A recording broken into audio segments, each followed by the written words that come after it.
Yo, I'm gonna bust your ass, whoever you are. Number three.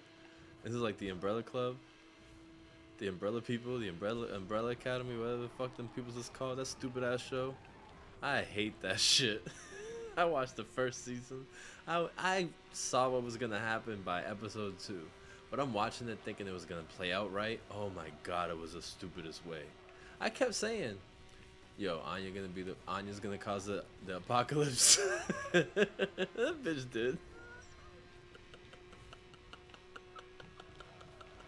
Was she gonna scream? She did. She screamed, and that's how the world ended. I fucking knew that shit was gonna happen.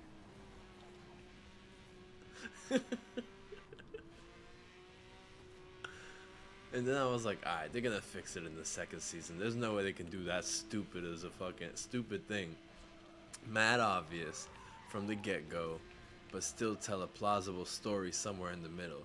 They definitely just had to get their way out of it so they can get to the real stuff. I gotta watch the second season. I watched the first episode of the second season and shut that shit off so quickly. My man Klaus was wildin'. He was the best part of that first episode. But the rest of them, the stories made no sense. It was like when the X-Men in 1995, after the Age of Apocalypse, right before the Age of Apocalypse happened, when I was gonna say Patrick Stewart's son, when Professor Xavier's son,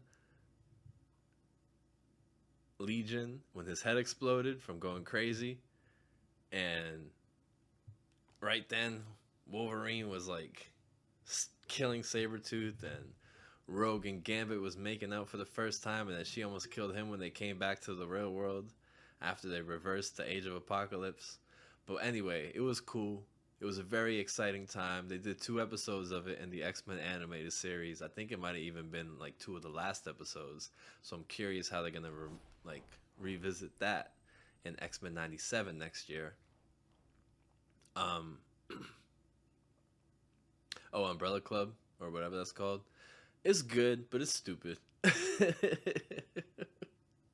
It's very it's like if they were taking the idea of the X-Men and the history of the X-Men and the most prominent points of the X-Men narrative, and what if we were to like say redo a lot of that, but we have to create our own X-Men first, and what's the story that we can give to tell how those X-Men were created, but without it being the X-Men basically. But they're basically just the poor man's version of the X-Men, literally to like the T. Like, you have someone who's Beast, you have someone who's Banshee, you have somebody who is a psychic, you have Jean Grey, you have somebody who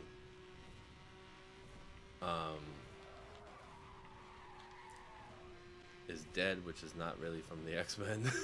But he can talk to the psychic. I don't know, there's like 13 of them, I think, or some shit like that. So there's mad of them. And the characters are pretty likable, but that story sucked.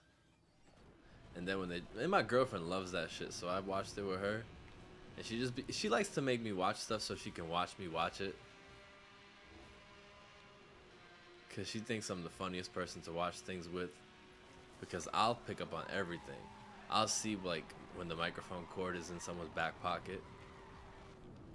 Like they didn't notice it, so it got on camera. I'll notice when like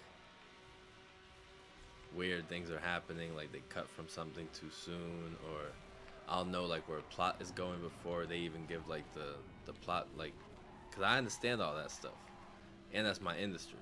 But also just storytelling, narrative telling, and building is just that's my shit. That's what I do. So that's what I used to do. This is what I do. But yeah, she just watches me so she can see my reactions. She like watches me watch it. It's pretty funny.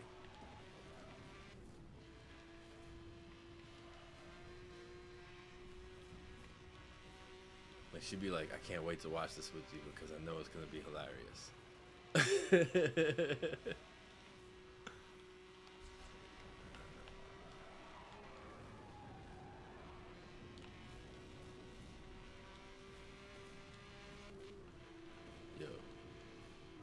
up out of here. These two guys are so far ahead of me.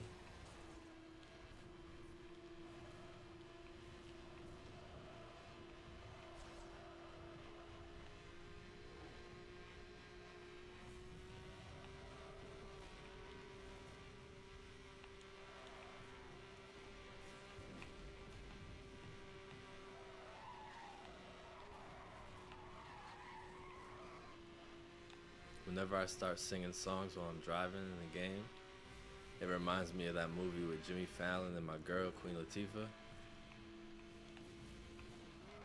Because he can't drive for shit in that movie unless he's singing the song that he's listening to on the radio. And then he's like the best driver under pressure. Yo, there was an era for like a good 2 or 3 years where Queen Latifah was in she made every movie better.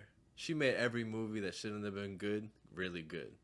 There was that movie that should not have been good, and she made it so good. And then there was the movie with Steve Martin, and that was so, so, so good. My man said, hold on, what he said?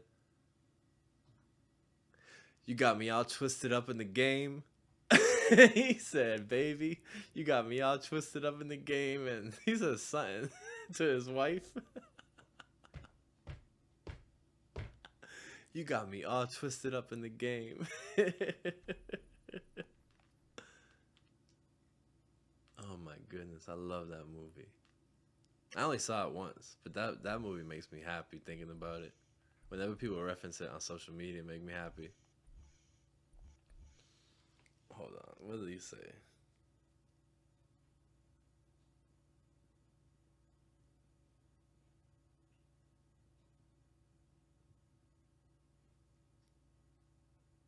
The cool points are out the window, and you got me all twisted up in the game.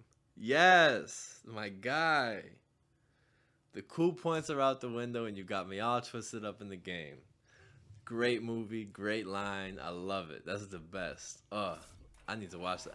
I bet you my girl never watched that movie. I'm gonna make her watch it with me. And I'm gonna watch it. No, I'm not watching her watch that. I might watch her watch that.